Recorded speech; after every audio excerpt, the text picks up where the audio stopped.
Oh fuck, I didn't change notifications. Dang, habit. 1 second.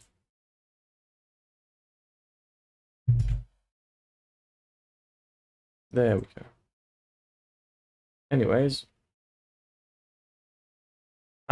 So Monochrome Menace, my second favorite artist, put out the music video for Who Done It. We've already listened to everyone I so I haven't played it yet. I'm waiting for Thursday. But as I was saying, yeah, Who Done It. We've already listened to this on stream. That song's been out for a while, but same as Worldwide Rockstars. She's released a music video for it, which is good because Monochrome Menace seems to be releasing what was that? What was that? Oh, it's Mono playing. Anyways, sorry, get distracted. Yep. But yeah. Mono has same as well Rockstars. The good thing is I'm trying to say it, blanking, but she seems to make music videos for literally every song she releases, which is cool. Anyways, I listen to Who Done It all the time. It's a good song. It's a good terror song.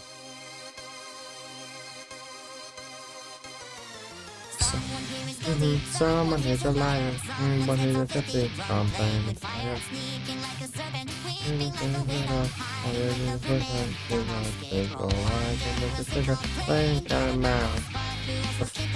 Fucking Scooby-Doo ass fucking.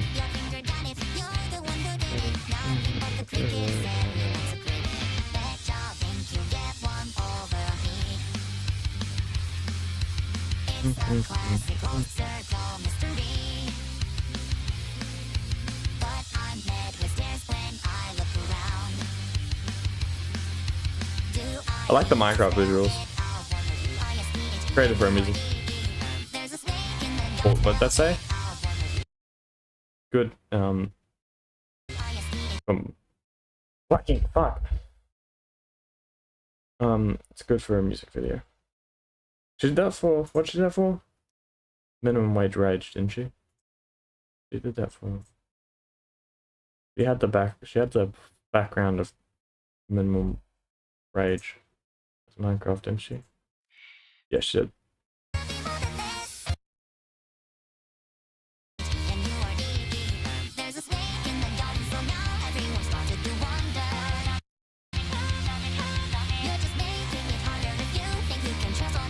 That Luca?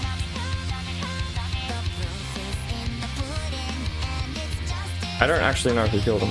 Who killed Gumi?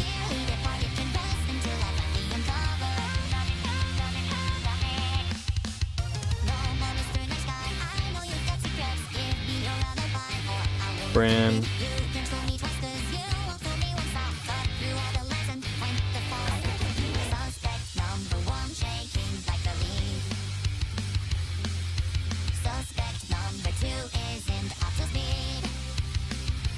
This is a classic Monochrome Goofy song.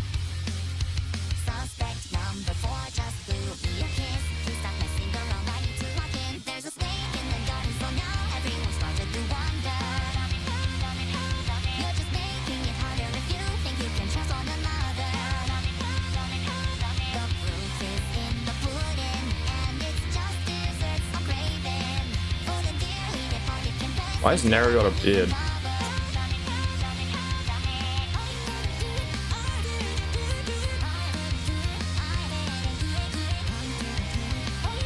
Hey Leon.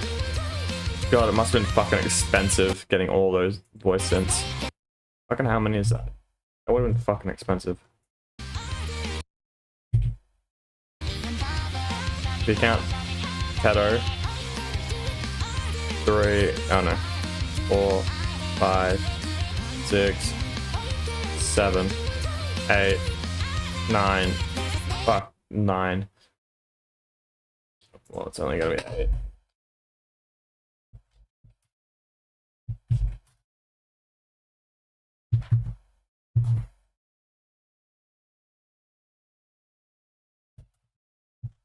Just use Tato's voice bank as a reference. around £55. I don't know why it's giving me in pounds, but sure. Actually, I'll just go off the 20,000 yen. 20,000 yen times 8. Let me take it. Our currency. Load fast. I want to know how expensive, how much fucking money Mono spent on this, just for this one song. No, I just like workflow music. I just listening to new songs released by my favorite artists. Japan, 16,000. Jesus Christ, Mono, what the fuck is wrong with you, bro?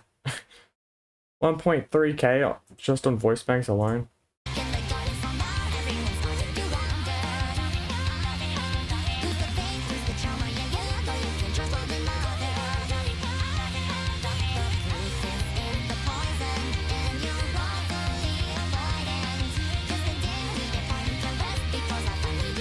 Imagine if it is. My bet is, my money's. Go chill. It's just a game. Oh, look at that.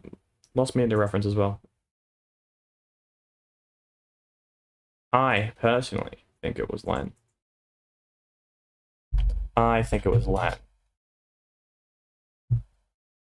Because he's already killed it. He's already a fucking mass murderer.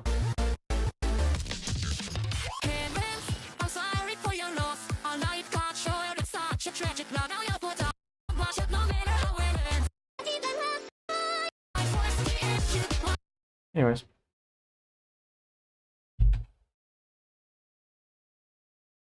I like that. I wonder how she did the hair for the, because like, how does she do the... Oh. This murder is solvable. Good luck. Wait, does someone know? Comment section. Enlighten me. Hashtag.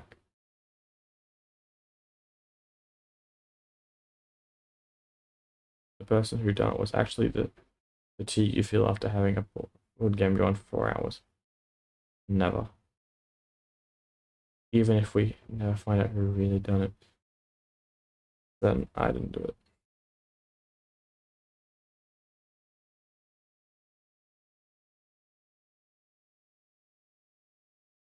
Who did it?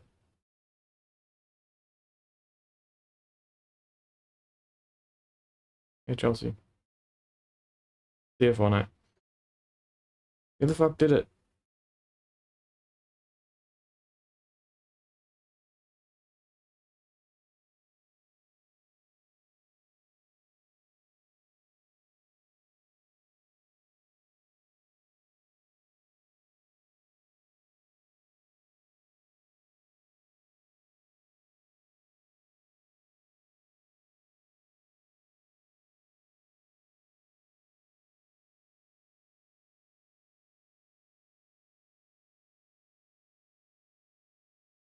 I don't fucking know.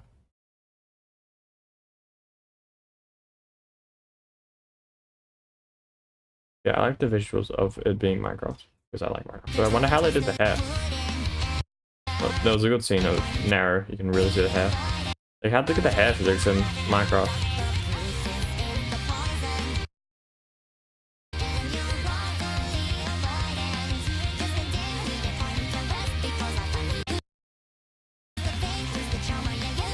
Yeah, how'd they get the fucking hair physics? Impressive. Good music video, but the song's been out for like fucking ages. The song's been out for a good while now. Anyways, which was this video?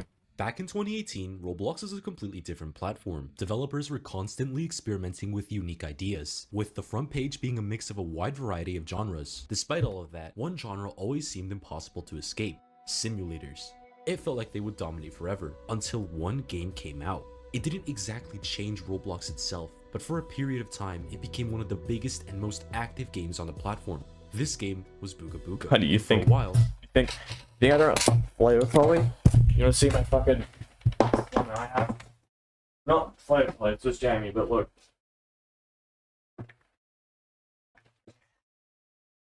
Check this shit. Constant Companions Deluxe.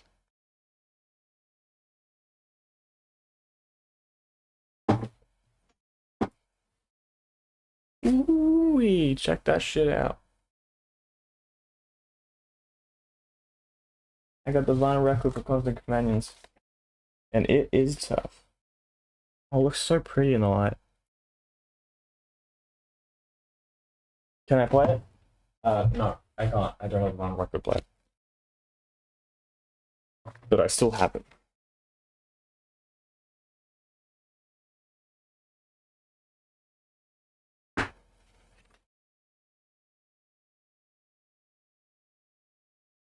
Actually, 2 discs.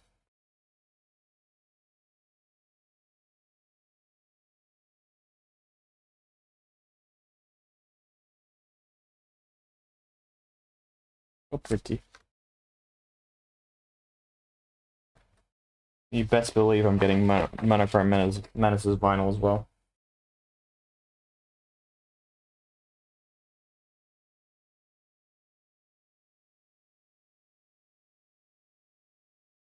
Okay. Constant Companions. Pretty cool, huh?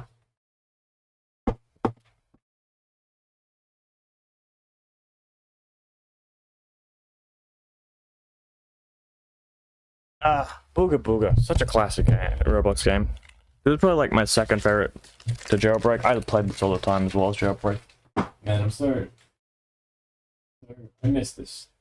I miss this. It's a shell of its former self now, but it's such a good Roblox game. That's what it's down for. Learn about its downfall. So, what happened? And where is it now? In this video, we're going to look back at Booga Booga's rise, golden era, small hurdles, and the ambitious decisions that slowly led to its disappearance. So with that, let's go back to 2018. Such a classic. Dennis Daly's Booga Booga Bears. We first have to talk about Booga's upbringing. Booga Booga came out in December of 2017. It was a caveman-themed survival game, which was really just a game. The premise is you spawn on an island with a rock, and you have to go around bigger islands to grind resources to get better armor and weapons. The game was very simple, but its unique style and base building mechanics are what got it to be the most popular game on Roblox for a time. At some points, it jailbreak by up to 15,000 Look at that, that's crazy. In the early days, this game got popular for the base building. Look at my top 2 favorite games next to each other, side by side. Walls, campfires, chests, towers, and more. Unreleased, there were only 4 tiers of armor, with steel being the best armor set. Another thing that made the game popular was the ability to raid bases with your team, something which was often featured in many Booga videos. Now combine the fact that getting the best gear basically took no time, with the many bases you could build, it equals infinite content. Making farms, raiding bases, making bases, farming guides. I wish I could play Booga Booga now, if it wasn't. But still took about half an hour to get, so for players looking for a grind, this game offered little, which is why we entered the updates. Outright, gold, coins, domestication, crystal items, new islands, and what brought it all together, Magnetite. After a couple of updates for a time, the best loadout in the game was Magnetite armor with a crystal stick. This was the pinnacle of Booga for a while. Magnetite was only obtainable by finding meteors that spawned randomly around the map, so naturally when a meteor dropped, it was swarmed in minutes. The developer would then add the Ant Queen, Booga Booga's first real boss fight. It would have Magnetite meteors inside its den, and defeating it would put you in the Sun Island. Around this time, Booga was at its peak, but when the weekly updates stopped, the game didn't exactly die, but it was not at the top anymore. However, the Booga community was still very... I need XP over so I can get back to playing Jailbreak, bro. I'm missing out. Hold on, has there been a Jailbreak update? I probably should check that, just in case I'm not missing out on any vehicles. Probably should check Roblox real quick. Probably should check that there hasn't been any Jailbreak update in the like 2 weeks I haven't been playing. Oh god. I just want to get back to playing fucking Jailbreak. Release me. Dude, I only like...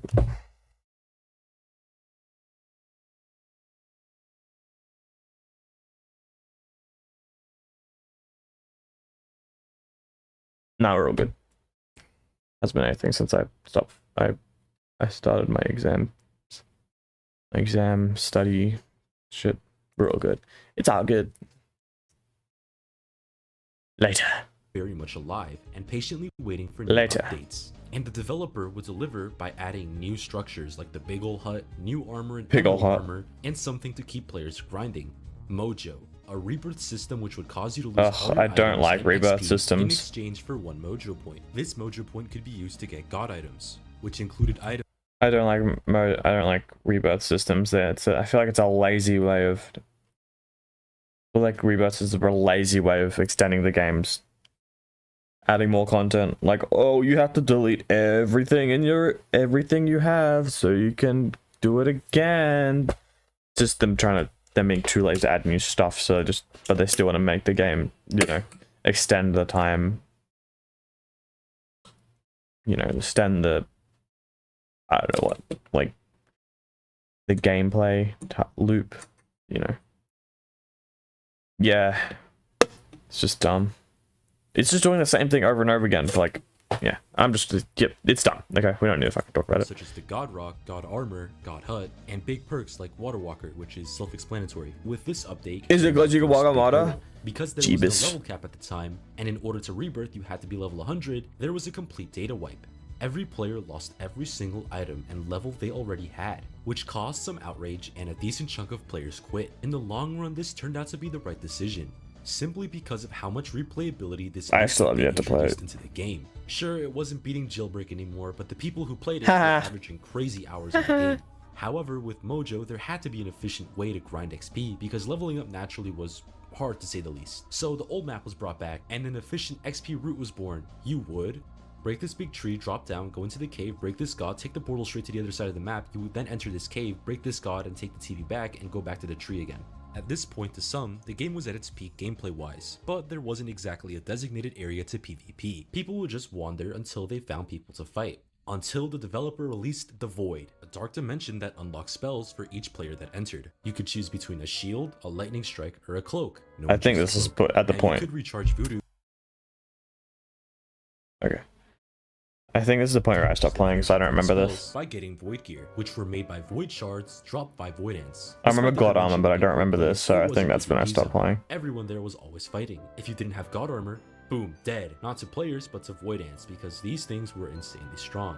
Now at this point, the game was basically finished. Adding anything stronger than God Armor made no sense. And adding more ability armor like Void Armor would just be annoying. So naturally, the developer would decide to just maintain and add new map features, right? Well, not really. Before we talk about anything new, Booga Booga had a major issue: hackers. They could TP to you, go invisible, have infinite reach, and worst of all, the bow hackers. They would just spam arrows and every arrow would hit you no matter what you did. You couldn't leave because the combat logging system made you lose all your items when you died. The anti-cheat was kinda good and stopped the majority of hackers, but they ultimately failed and the anti-hacker dev was fired. Yeah, there was a lot of drama. I wasn't a part of that. So half of the time, you would pray you didn't have a hacker in your server, and if you did, you would often only It's like find out Jailbreak, when how you're you dying can't fucking or play the dead. game without there being. I don't think I've gone a single fucking video without one hacker being in the game. Jailbreak's anti-cheat's fucked. This caused many players to start quitting. Wait a second.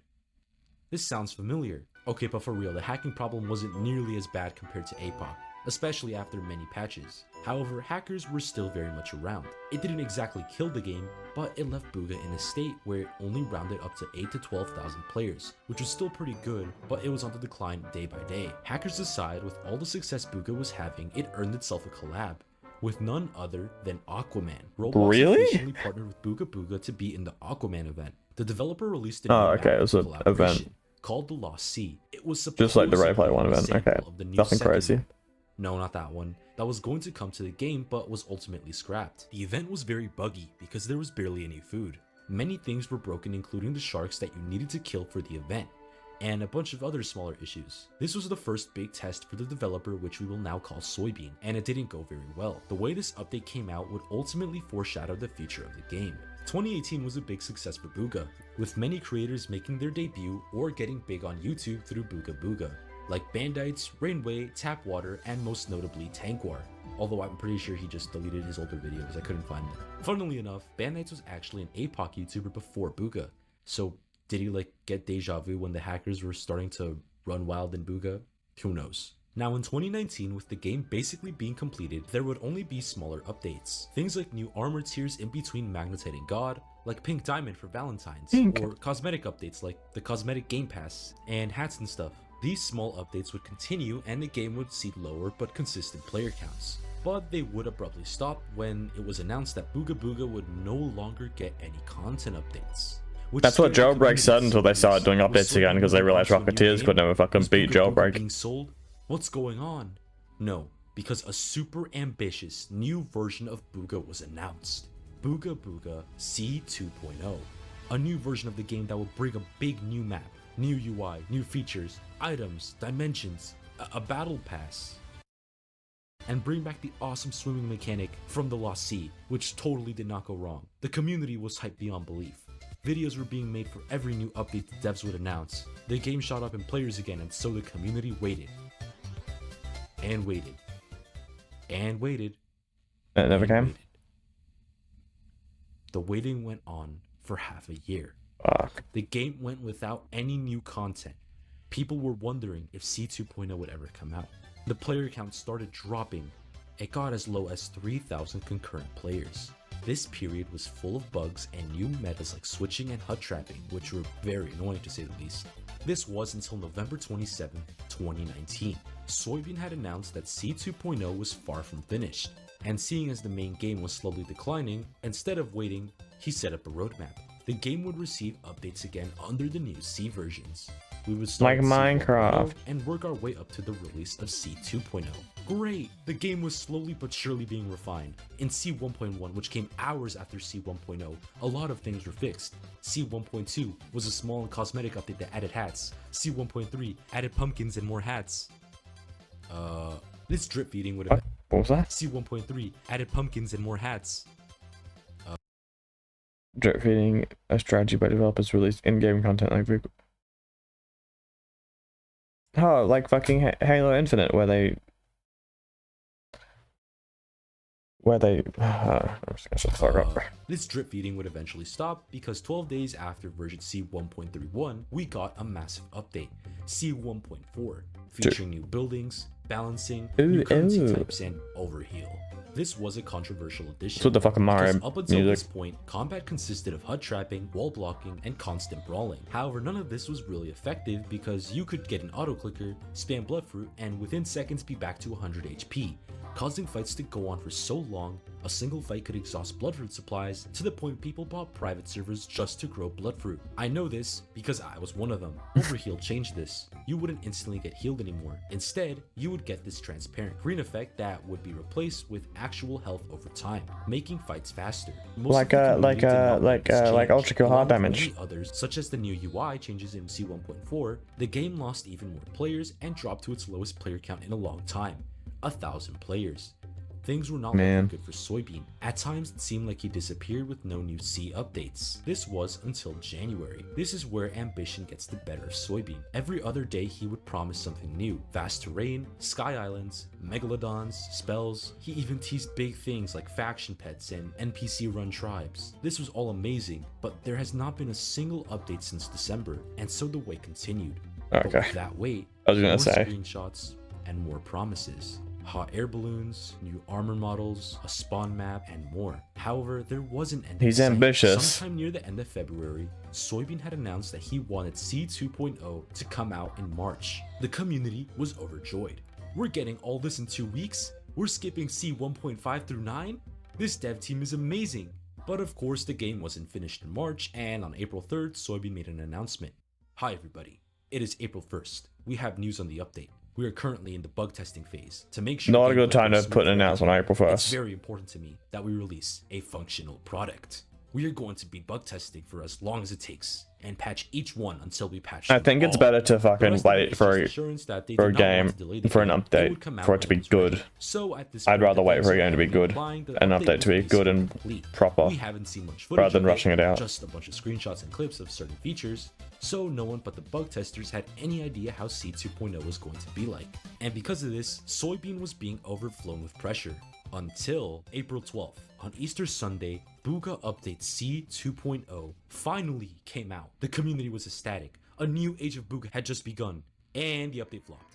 Yeah, so all those promised features, half of them weren't in the game. There were no tribe pets, the gods featured couldn't be broken, the map was way too big so most devices struggled to load anything, and if you did load anything, it would be at like 30 FPS. I didn't mention this earlier, but races were announced, but they weren't there on release. Or ever actually. The lighting was bad, the new UI for your inventory was transparent, so sometimes items would blend in the background depending on where you were. In fact, nearly every menu was transparent for some reason. Basically, combine Booga Booga with Minecraft, because that's what this update was. The We Want to Be Minecraft update. Because they nerfed smelting so you could only smelt one thing at a time. And worst of all, they added durability to everything. I remember you could just pour everything onto the... And bags could break now. Why, Soybean? Why? Why did you think this was a good idea? Now the armor and weapons... Yeah, I remember when you could just pour everything onto the fucking bags? fire. Bags have durability? And apparently if they broke, everything in your inventory would come splurging out. That's now, such a this may or may not fucking be true. stupid... We'll never know, but if it is, how did this get through testing? Now, besides these many changes, everyone was screaming to revert the update. Servers would be spammed with revert. We want the old Booga back. Little did we know that was the last of the C2.0 update, because not even a day later, Booga released C1.5. It was basically a revert, and you could beta test C2.0 from the menu. Once again, Soybean could not deliver That's not a bad idea. second big test since the lost C.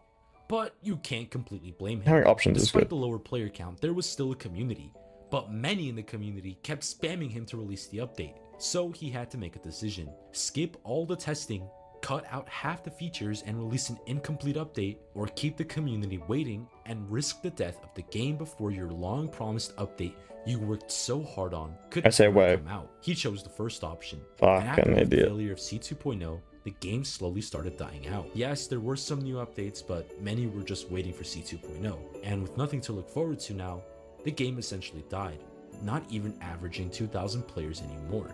After the failure of the C2.0 update, there were only 2 more updates, both not really doing anything to revive the game, with the last ever update apparently being incomplete. And with that, the development for Booga Booga had officially ended on October 1st, 2020. With this came the game Split. There was already a Booga Classic released back in March, which was renamed to Booga 2018, and in the coming months, 2 other versions would come out. So in total, we got Booga Booga 2018, 2019, 2020, which is the main version with all your data, and Booga Hybrid, a version of Booga with elements from every other version, which included C2.0. However, with that, no one knew which version was the original, only accelerating the game's demise.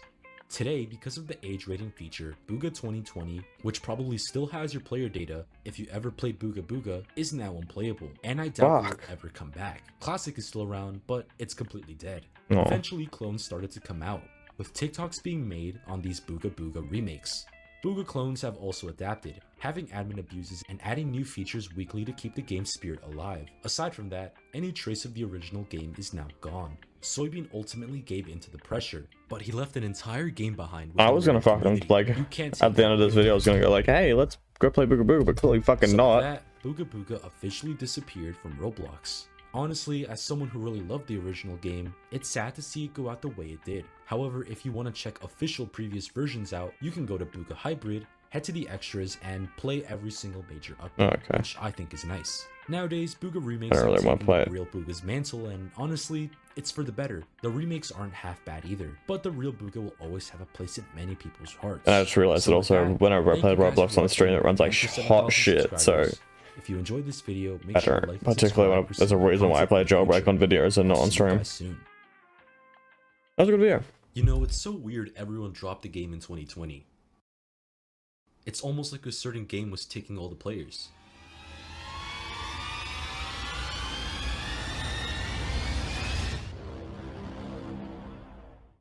Gonna make a piggy video.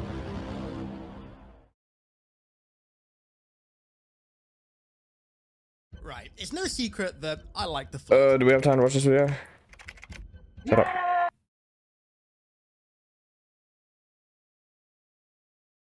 Yes, we do. Alright, the flood. Halo, flood outbreaks. Right, it's The no next secret video will that explain I everything. like the flood. But come on, we all knew that by now. So, to celebrate my 23-year-long love affair with the flood, I thought we'd do something special, something big. Today we're going over How old is this video? every single Hold on. 2 years ago. 2024. Alright, see you later on. There might be some inaccuracies. flood outbreak that has ever happened in Halo's lore. He's gonna steal chair! From 2559 to all the way back before 107,000 BC. This is the most comprehensive overview of the parasite and its outbreaks ever made. So equip your class 12 combat skin and chamber another shotgun shell. It's time to begin. Starting from the top, the first. Yeah, it's actually probably a good video to watch since Game Band involves not it's coming out tomorrow. 100,000 years ago, before humanity as we know it ever even existed. The precise year. And you that it best believe I began has pre-ordered it. unfortunately been lost to time, but the librarian suggested that it began centuries before the humans engaged with the foreigners, which. Wait. I was too busy talking about myself. The precise year that it began has unfortunately been lost to time, but the librarian suggested that it began. The precise year that it began. Before humanity as we know it ever even existed. The precise year that it began has unfortunately been lost to time, but the librarian suggested that it began centuries before the humans engaged with the foreigners, which happened in 107,445 BC. So, for the sake of argument, let's say 108,000 BC. This was the era where the galaxy was primarily dominated by the foreigners and ancient humans, but the ancient prophets were a pretty major player as well.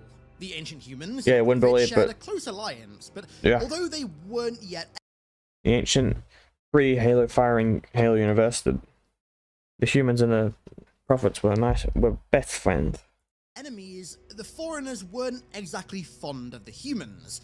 The reason for this was also the same reason the first ever flood outbreak occurred. So 10 million years prior, Oh yeah, that's right. the Eldritch In experience, we're gonna explain it.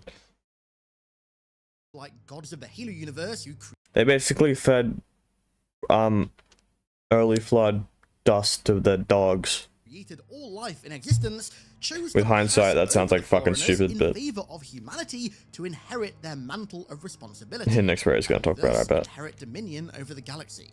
Bitter at being chosen over their rivals, the foreigners retaliated in an act of genocide, exterminating almost every precursor in existence in a violent uprising. Of the few precursors who escaped, some ground themselves down into a desiccated powder, which over time would allow themselves to be reborn as they once were.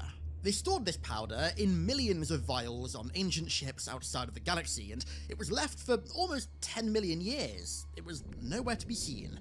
Until, roughly, 108,000 BC, when these ships of unknown origin finally returned to the galaxy and crash-landed on human colonies. Having no idea what it was or where it came from, Find this mysterious dust in vials. Let's feed it to our ancient dogs. human scientists conducted much research into the powder, and all their results indicated that it was just harmless, merely short-chain molecules, relatively simple and extremely inert, organic, yet neither alive nor capable of life. So, with those findings in mind, as any species would do, they began feeding it to their pets, a dog-like species that were known as the Faru. Reason being, the powder seemed to elicit desirable physical and psychotropic mutations in the Faru, with no apparent side effects.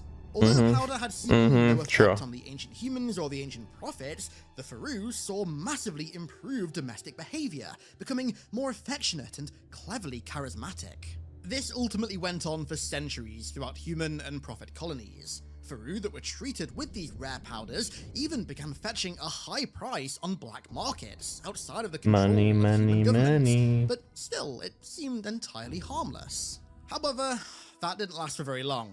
Unbeknownst to their owners, the molecules began attaching to key points in the Faru's genes, changing them physically, while continuing to still improve their behaviors.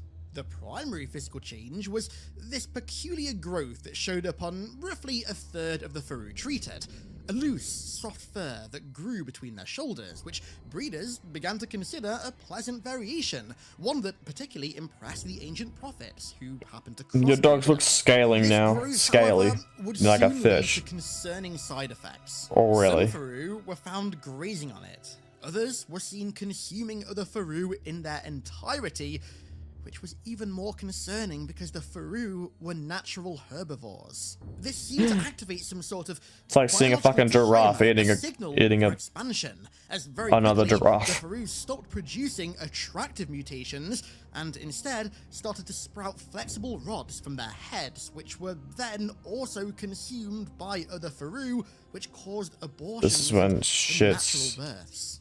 Try as they starting might, to get no floody. cure could be found for these mutations, and soon the Faru were too far gone. Humans and prophets began to exterminate their pets, believing the mutations had simply been the cause of overbreeding and overspecialization. But it was far too late for countermeasures. Soon, humans started to manifest similar growths and also began to eat the Faru. Everything they touched also became infected, and discarded limbs, organs, and tissue would spread it as well. This very quickly spread cross-species again, this time from the humans to the prophets, altering behavior, but not yet causing mutations. Infected humans Barely. started to combine their resources to force other humans to become infected via cannibalism of a sacrificed individual, one induced Oh to grow. god, early flood is disgusting because it just like you can. It's not just like a mindless husk controlled by like a grave mind. No. These are fucking humans wanting to eat. Like I don't know how to explain what I'm thinking, but like they still sound conscious, but they're actively. It's To ugh. extreme size before being consumed while still alive. Humans and other species then began to reshape themselves into other varied and vicious forms, equipped to maim and kill, to consume, absorb, and transform. This was the beginning of the Flood. This disease spread throughout human and prophet space like wildfire, causing humans to retreat into foreigner space as their colonies were being infected, which the foreigners deemed an act of war. Eventually, the Flood receded, doing so of its own volition. Yeah. Poor humans, bro. They're just running from fucking this dangerous fucking infection, fucking never before seen zombie virus, and foreigners like, fuck you doing? And the Flood leaving for, I think it was like 10,000 years. I think the Flood just like retreats for 10,000 years. I think we're gonna talk here about that. Is the most scariest thing because they disappear for 10,000 years. 10,000 years, and my theory is that I think all galaxies except for the Milky Way are Floodfest, because like, what do you get? The Flood's gone for 10,000 years. They could have jumped galaxies before they came back. They just vanished for 10,000 years. Like, it's concerning. Halos might be the Milky Way might not be the only galaxy with a flood. It might be the only one that's not fully consumed. And the halos are the only thing keeping us from them. But it was too late. Fighting a war on two fronts had utterly crippled the humans, who had the final nail in their coffin hammered in by the foreigners. By 106,445 BC, the Flood had seemingly vanished from the galaxy entirely, with humans and foreigners believing that the parasite had been defeated. But little did they know that this was just all part of the Flood's plan. And the Flood being smart is so that's what makes it so terrifying, so dangerous Roughly compared to other 9,000 years then went zombie apocalypses. by between the end of what I'm going to call the human Flood Foreigner War and the Flood's return. Despite their apparent victory, the foreigners remained vigilant during this time, conducting extensive research into Flood countermeasures to prepare for what they believed was their inevitable return. But where the Flood were first spotted again, nobody in the Ecumene predicted. In the far reaches of foreigner space, right on the edge of the galaxy, was a planet Ignore that. named Seaward, of which Seaward. the foreigners had given Seaweed. the location designation of G617G. That sounds obscure. Trust me, it'll be relevant in a minute. Okay. Seaward was something of a retreat for foreigners, a planet known only by a select few, where The they could Fiji shed their of the- power of the armor, Halo. shed their AIs Oh, and their fuck. hyper That's not advanced good. technology, and live a more simple, primitive life That's in a not good. quiet part of the galaxy. One day, one of Seaward's inhabitants by the name of Soma was painting the sunset with a jet brush, which was basically a foreigner paintbrush that automatically painted what it could see. As Soma was watching, So he was just fucking doing nothing. She saw it start to paint a dark and green, sickly imperfection in front of Seaward's setting suns. Initially believing this to be a problem with the brush, some kind of glitch, she glanced up at the sky to see that very same sickly imperfection was still there, hanging in front of both of Seaward's setting suns. This imperfection was the Flood. After 9,000 years of retreat and dormancy, they had returned to the Milky Way, and the Foreigner Flood War had officially begun. Now, Seaward's designation of G617G. How is that significant? Well, in the Bible, Genesis 6:17 reads, "For Oh behold, shit. I will bring a flood of waters upon the earth to destroy all flesh, in which is the breath of life under heaven." You know, Halo really ain't Halo without biblical tie-ins. From Seaward, the flood spread rapidly throughout the edges of Foreigner space before moving inward. Billions, likely trillions of Foreigners fell, either fleeing or fighting the parasite, with each one that fell only bolstering its numbers. An unthinkable amount of grave mines and key mines were constructed from the rotten remains of the flood's victims, and their intelligence quickly spiraled out of control. In the end, the Halos were built, and after 300 years of war, the infection of an entire galaxy, the corruption of the Foreigner's greatest AI and military leader, and the destruction of the Greater Ark, the Halo array was fired, and the outbreak was defeated, at the cost of every living being in existence.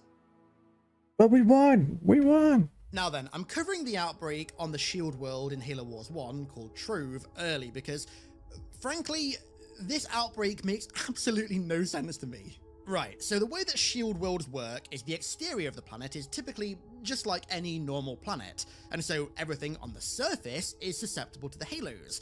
But if you're inside the Micro Dyson sphere, which is contained within almost like the core of the planet, you are immune to the Halos. Stick with me here. Shield worlds get it, because they shield you from the surface of Trove was overrun, and 3 Prometheans valiantly staved them off for long enough for the installation's damage monitor, 295 Harken Watch, to go into the planet's core and seal it off from the flood, which it succeeded in doing.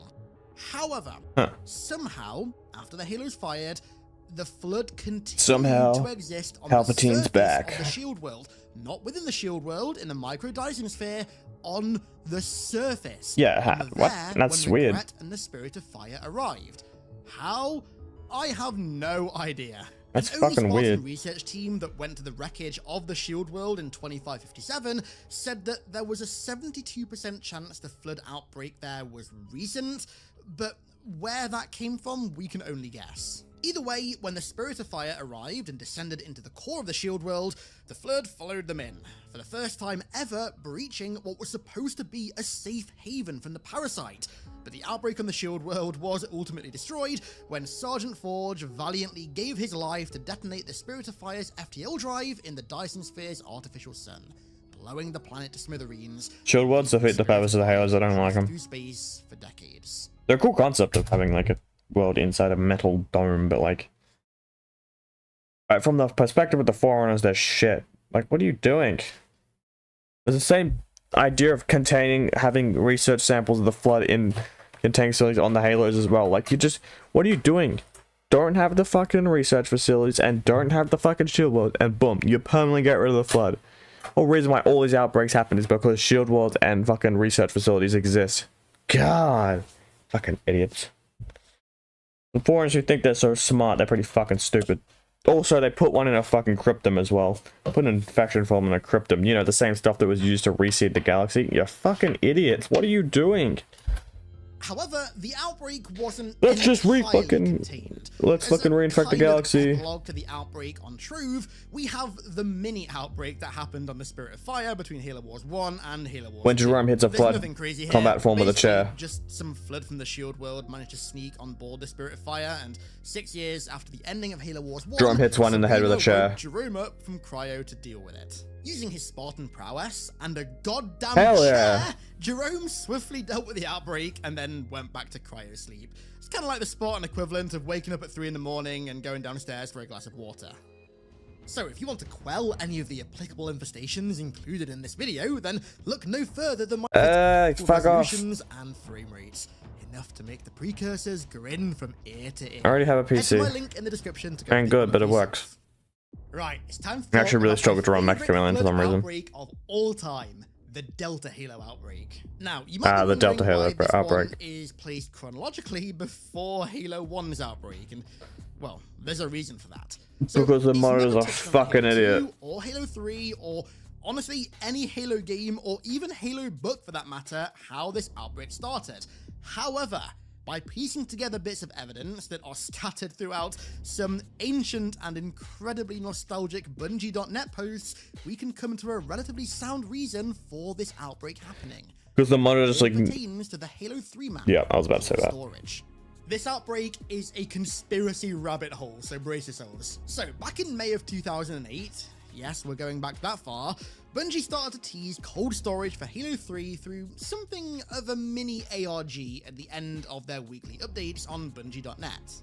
This ARG came in the form of an in-universe report written by Delta Halo's systems about a containment failure at the cold storage facility, which, by the way, is a flood research and containment facility that's located on Delta Halo that's specialized in determining the extremophilic thresholds of flood-infected specimens. So it opens by reporting the catastrophic specimen containment failure at the facility, stating that all entries into the facility have been locked until further notice. The atmosphere has been sealed and the temperature has been lowered to halt the flood spread, and a maintenance and security that's why detail it's have cold. been requested. 24 hours then go by and there's still no detail. It then issues another report, 2,512,332 hours. Or How many days is that? 86 years later. How many years is that? Stating that unauthorized hostiles, likely the flood, Wait, what? 86 years later, 1,332 hours, or 286 Oh years my later, God. stating that unauthorized hostiles, likely the flood, have breached the facility's containment protocols via its teleporter network, hence how they were able to escape the facility. So, Delta Halo systems place the terminals into recursive mode to prevent any further breaches, which is why the teleporters on the map only take you to other places within the facility and not out of it. The systems also lambast Delta Halo's monitor, 2401 Penitent Tangent, for being so lax in the area He just of ignored maintenance them. and security. Then it goes over a series of logs, starting out with containment checks in similar facilities on every other Halo: Alpha Halo, Beta Halo, Gamma Halo, Epsilon Halo, Zeta Halo, and Kappa Halo, all of which appear to be running perfectly fine. With Oh, no fucking, I don't know what his number is. Isn't it like 2401 Penitent Tangent? Got it. I'm sorry. I'm such a genius. Penitent Tangent can't even fucking request. Can't even get. Is so dumb and lazy. Can't even do his own ring. But this facility can go ask all the other 6 rings and be like, "Yep, everything's working fine." Fucking 2401 Penitent Tangent. containment breaches, and so it assumes that the breach here was mechanical in nature, perhaps some kind of manufacturing flaw. Because no outside agent has access to the facility in 874,068,942 hours, or 99,779 years, it deems sabotage unlikely. And it's this log right here why I'm mentioning Delta Halo's outbreak so early in the video. So, Bungie wrote this when the Halo universe was still in the year 2552, the same year that Reach, Halo 1, 2, and 3 took place in. So, 99,779 years prior, which was when the flood broke containment in cold storage, was 97,227 BC. That means that a mere 218 years after the Foreigners fired the Really? Halos and ended the Foreigner Flood War, one of their monitors, who was entrusted with caretaking one of the most important installations in the galaxy, just got a bit lazy with his containment protocols and allowed another outbreak to happen. That means On the that ring. outbreak on Delta Halo was the first outbreak of the post-Forerunner era of the Halo universe. Given that it had almost 100,000 years to spread, it's honestly a goddamn miracle that the outbreak was only as big as it was. I mean, had the quarantine zone not been established around the library, it's safe to say that the entirety of Delta Halo would have been consumed. However, as we know, it was eventually freed from the quarantine zone in Halo 2 when the Arbiter so conveniently shut down the containment field. But They didn't know what they're we'll touch on doing. that in a second. back to the logs. No, who was know what they're Delta Hero doing? systems Penetration. continue to hold the cold storage facility at ample atmospheric and temperature conditions to halt the flood spread within, until unauthorized parties somehow manage to break into the recursive teleporter loop and access the facility. Now, when I first covered this Covenant? way back in 2018, we had no idea what this species was. Endless? Now, you can quite Ooh. justifiably theorize that that species was the Endless. We know for a fact that some of them weren't imprisoned by the foreigners. They managed to escape or lay low and explored the galaxy for years, trying to find a way to free the rest of their species. So maybe this is one of the many examples of them interfering or meddling with the universe to try and free their species. Also, seeing the flood pods like attached to the window on the backside's grossing me out. I don't know why. I don't like it. Ugh. And do you think that that other ship, that this random mysterious ship, mystery ship on Alpha Halo, I misspelled Alpha. You think this ship is also endless? I think this might be endless. That makes sense, right? No, none of those are the right ship. Or is it? In the terminals from Halo Combat Evolved Anniversary, there's this ship that... When does it land? When does it crash land? 60,000 years after firing. So that's too old for the... That's too old for humans. That's too old for Covenant. It's too recent for it to be Forerunners.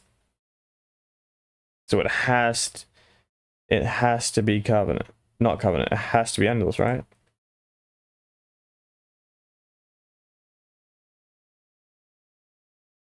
Yeah, see, look. Fucking 2000. That crash landed in 40,000 BC, and 22 BC was when the Sanshire just started building the foundation of their religion.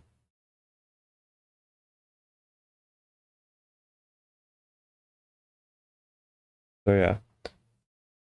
That ship's too recent to be Foreigners because it's post-firing of the Halos. But too old to be Covenant or human. But the Endless being immune from the Halos. Anyways, back to the outbreak. The rest of the Delta Halo outbreak is history. It spread across the ring, infected High Charity, spread to Earth, spread to the Ark, and then spread to Installation 08 before being It's a destroyed. weird thing that's At one least outbreak. mostly destroyed. We'll pick this thread back up later. All one outbreak. Moving chronologically on, we have the outbreak. High Charity, first the Ark, introduced all of Earth, us to the all one threat, outbreak. The Alpha Halo outbreak. During the war on Installation Classic 4, outbreak. Captain And we're gonna get to watch that outbreak happen again tomorrow. Ooh, I'm not gonna play it tomorrow. I'll play it on Wednesday, it's the day after, because I don't know if the game will be here by the time it comes out. But Campaign Evolved, even though the Campaign Evolved's release was shit, because like it's been out for fucking early release, and so people just upload full gameplay. So you've probably already fucking seen the playthrough before I get to play it. Yeah, it's stupid. And yeah, you bet I'm gonna make a podcast episode about this once I'm off exams. Keyes extracted information out of a captured elite about a significant foreigner weapons cache that was hidden deep within a swamp facility on the ring, and so he mustered up a team to go and investigate. Fireteam Charlie, led by Sergeant Johnson, inserted first and cleared the facility. Then, Second Squad, led by Corporal Lovik, arrived in Pelican V933 accompanied by Captain Keyes. Second Squad stayed up top to guard the entrance, and Keyes rendezvoused with Fireteam Charlie inside. As they descended deeper, they started running into dead Covenant that clearly weren't killed by any human. They were mangled, their corpses mutated, accompanied by signs of a battle that had taken place. But Chest still, ripped the open. humans went deeper, reaching a locked door to some kind of chamber.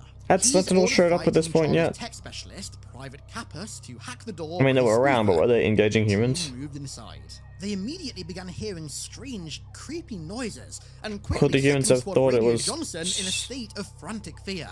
They were under attack, but not by Covenant. Johnson listened as his men were horrifyingly killed over the comms, only to start hearing even creepier sounds in the very room they were in. And very quickly, the Marines were under attack by infection forms. It turned Keyes is out just that shooting when at the fucking initial Covenant nothing. Teams had arrived, they'd He's just shooting at the ramps. containment facility as a weapons cache, and in their ignorance had caused a containment breach. After their initial squads all fell silent, the Prophet of Stewardship, a minor prophet that was a part of... I hope we see this Prophet of Stewardship in campaign well. I doubt we will, because they're got these pieces of shit that do nothing interesting. Commander had the Prophet reprimanded for wasting military resources. Sergeant Johnson was the only member of the initial investigation team to escape the facility alive. Private Wallace Jenkins half survived. He was infected, but the infection form that got him was so old and so decrepit that the infection process wasn't entirely successful.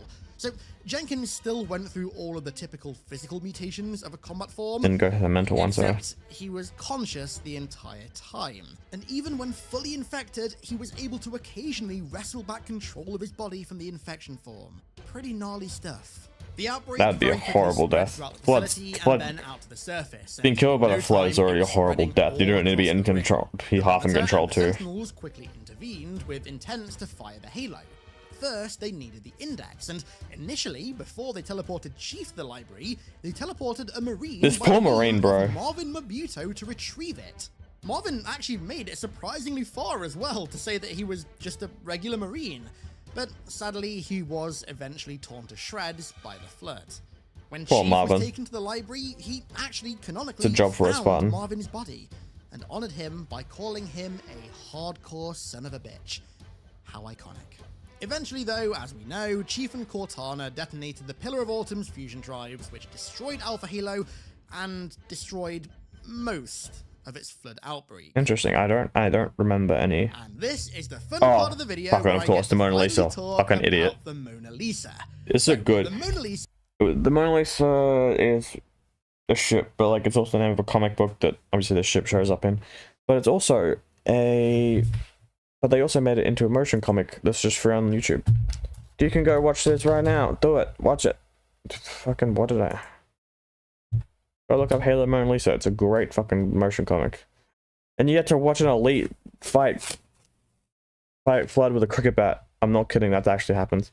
Halo Mona Lisa. See, look, you can just watch it. Oh, fuck, it's an hour long, too. Damn, it's like a whole fucking movie. Go watch the Mona Lisa. It's a good fucking... Obviously, after the stream's done. Obviously. was a freighter-ship turned prison ship that looked suspiciously similar to the USG Ishimura. And no, that's not the only Dead Space similarity with its story. It may have been turned into a prison ship, but it didn't remain a prison ship for very long. After the events of Alpha Halo, only Section 3 became aware of the existence of the Flood. Scientists within Section 3 took a particular interest in it, namely one Major John Smith. Major Smith and his team quickly seized the Mona Lisa for Section 3 with the intent to turn it into a Flood research laboratory. Yeah, that's not stupid. Hoping to ultimately find a way to control and likely weaponize the parasite. So yeah, the Forerunners fucking fucking... prison ship to the debris field of Alpha Halo and retrieve Flood samples from the surface. The Forerunners had to kill all the universe to do it. You think you can control them? However, as is typical with classified government experiments on highly contagious zombie parasites and infections, the Flood broke containment and quickly consumed all of the Mona Lisa's crew and inmates. And now they have access to a fucking ship. Fearing the worst, Oni sent in a team with orders to investigate the ship and initiate the call protocol to prevent the Proto-Gravemind on board from jumping the ship across the galaxy. Yeah, But at good. no point did Oni actually brief the team on what the Mona Lisa was actually being used for. Fucking So, idiot. as I'm sure you can imagine, they were rather surprised to see the crew turned into zombies. The few survivors of the initial outbreak, like inmate Patrick Rimmer, cricket bat wielding elite inmate Hell Henry, yeah. and the shady Oni scientist John Smith, eventually ran into and teamed up with the Marines. I love how they just gave the One by elite one, they began getting a picked regular off name, by just the Henry. parasite. John Smith Henry. managed to overpower one of the Marines and actually escaped to the nearby Prowler, the Red Horse that the Marines came in on, making it to safety. Didn't they After come in on a reaching the Pelican? escape pods on the ship, it turned out that only 2 single-seater pods remained, and there were still 6 survivors on the Mona Lisa. Clarence, one of the Marines, suddenly revealed himself as an undercover Oni agent, sent in to ensure that no crew of the Mona Lisa be allowed to live so that the truth of what Oni were doing there never got out. And in but doing Henry- so, he executed the inmate, Patrick. In retaliation, the injured corpseman Benty threw herself and Clarence into a flood horde, which McCraw used as a distraction to take the coward's way out and steal a drop pod for himself, leaving only Sergeant Lopez and the friendly elite Henry left. After holding off more flood, the two sealed an airlock and prepared to do battle for the final escape pod. Who survived this legendary face-off? We unfortunately don't know. Oh, come on, it's an Very elite shortly versus a after, regular the Red Marine. Force launched a Shiva tactical nuke at the Mona Lisa, annihilating everything on board, and likely also annihilating Henry and Lopez as well. The only survivors of the Mona Lisa were the coward Marine McCraw, of whose fate is unknown, and only Major John Smith, of whom was court-martialed, but given his employer, it's likely that nothing significant ever happened to him. If anything, Section 3 likely allowed him to continue his research just with a different ship. And for all we know, that research may still be going on today. Oh, God. Speaking of flood research, let's talk about Halo 2's other flood outbreak that occurred at the gas mine at Threshold. Threshold. So, initially, the Foreigners built the gas Don't know why I mine forgot to about be this one. just a gas mine, but when it was all hands on deck to research and counter the flood, like many other installations, it was retrofitted with flood research laboratories. And as with all other similar stations, wasn't the fucking flood stupid. specimens stored there were unharmed by the firing of the Halos and remained in storage until the Covenant arrived. Now, the heretics that we fight on the gas mine weren't always heretics. You see, Caesar Refme, the leader, and his warriors were actually a part of the Arbiter's fleet that followed the Pillar of Autumn to Alpha Halo from Reach. They were sent by one of the fleet's prophets on an artifact retrieval mission to the gas mine. However, they found themselves stranded when the fleet went back to High Charity without them. This What the abandoned hell? fleet, combined with the truth of the Halos and the great journey that was revealed to them by Guilty Spark, caused them to defect from the Covenant and become heretics. But when the Arbiter was sent in on his first mission alongside a lance of Spec Ops warriors, things would take a turn for the worse on the gas mine.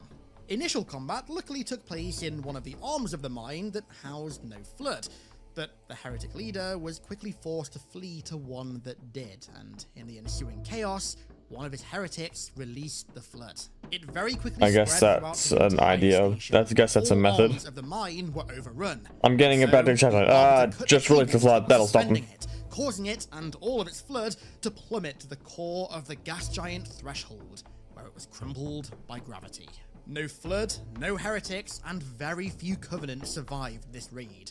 But it wasn't the last time the Arbiter and Arthas would encounter the parasite. Penultimately, we have the most recent flood outbreak to be introduced into Halo's lore, the outbreak at Site 22. In 2556, IMC What and about the second EXR outbreak on Mining our... Corporation Yeah, we're gonna talk about that. Oh yeah, no, we do talk about that. discovered a foreigner ship buried within an asteroid orbiting a gas giant, and so mining teams, accompanied by IMC hazmat agents, were sent in to what was designated Site 22 to excavate it.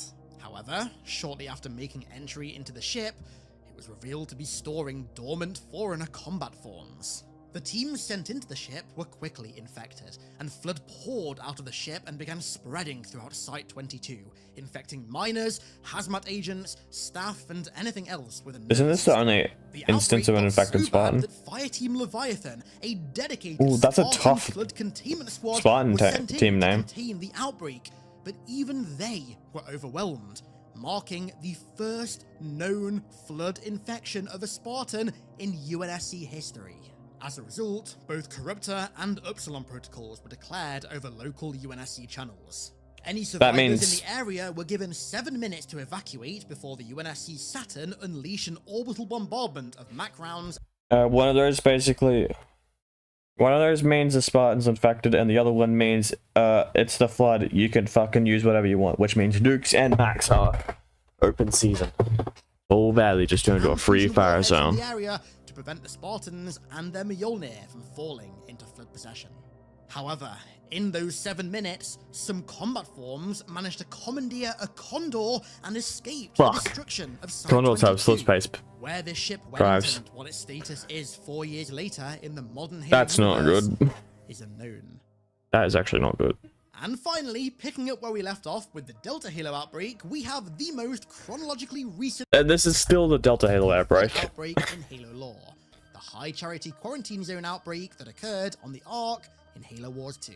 So, at the end of Halo 3, when Chief fired Installation 08, because the Halo wasn't fully constructed, its pulse wasn't 100% effective. I mean, it was literally tearing itself apart as it was firing, so this isn't really too much of a surprise. It's like firing a gun with only half a barrel. It's not really going to be the most accurate. As a consequence, not all of the Flood within the ruins of High Charity on the Ark were destroyed.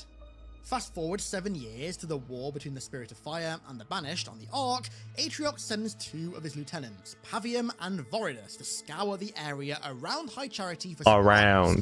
But they defy his one and only order to not breach the quarantine shield. They do so with a scarab and release hordes and hordes of Flood, initiating an outbreak on the Ark. Very quickly, the Flood began constructing a proto-Gravemind, whilst the Banished hurried into the Ark's maintenance tunnels to reactivate the installation's Sentinels. With the Sentinels back online, Pavium and I still haven't finished Halo Wars like ever. Annihilation of the Parasite until they reach the proto-Gravemind. I'll get to it at some point. Is absolutely massive at this point, very dangerously close to becoming a full Gravemind. But thankfully, with enough firepower, they're able to destroy it. And with the help of the Sentinels, the outbreak is contained and presumably the quarantine shield around High Charity is patched up. That said though, whether any more Flood continue to lurk within the Holy City's remains is unknown. And that, my friends, is, at least to the best of my knowledge, every single Flood outbreak that has ever occurred in Halo's universe. I think I got them all. I goes to every outbreak, not every conflict with the Flood, hence why such thing is. The influence record alphabet is not mentioned. It's going to prematurely answer the main claim. Okay.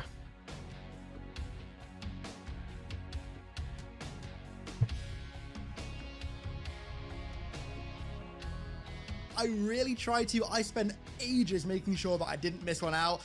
I don't think I did, but you know what? If I did, make sure you leave it in the comments. Oh, and also, whilst you're down there, leave your favorite Flood outbreak in the comments as well. And so, with that said, I'm going to round this very long, very in-depth video out here. I want to give a massive thank you. This is like almost as 2 years old, so let's see if there's been any more Flood outbreaks in Halo lore.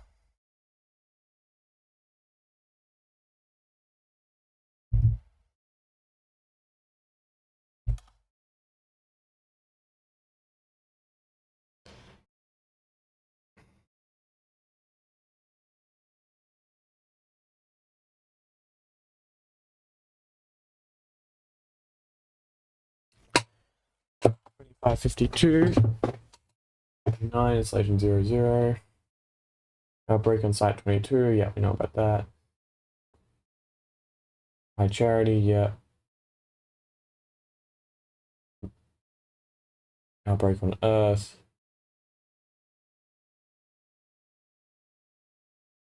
High Charity. Yeah. Threshold. Yeah. 04 Trove. The Covenant encountered Flood several times throughout their history and deployed oh yeah, that's right. The temple raids. I remember seeing a video about this. The description of the temple raids notes that the Covenant actually encountered the Flood many times. In the distant past, Zealots alone had the terrible responsibility of destroying parasite-tainted foreign gifts that ran amok after activation. Masterwork Wraith had armed armor, improving handling, and a faster rate of fire for the plasma mortar. Yeah, there seems to have been many small outbreaks that the Covenant had dealt with, which seems like they did pretty good job. But yeah, this is my concern. During the human Foreigner Wars, the foes drew outside the galaxy. Doing this may have caused them to achieve transgalactic stage, as they were able to return to the Milky Way 10,000 years later when they made first contact with the Foreigners on G617G, sparking the Foreigner Flood War. This is likely as prior to the Heroes firing. Virtual Essence was sent to Earth by the Gravemind to tell the Librarian what he was told by it. Among the information was the primary gray run had consumed other galaxies, including at least 10,000 planets, reinforcing the possibility that the flood has at one point in history reached this stage. Okay, so yeah, it seems like they have left the galaxy and they're alright. So yeah, because I'm pretty sure. I know that it only goes. I think it only goes like 2.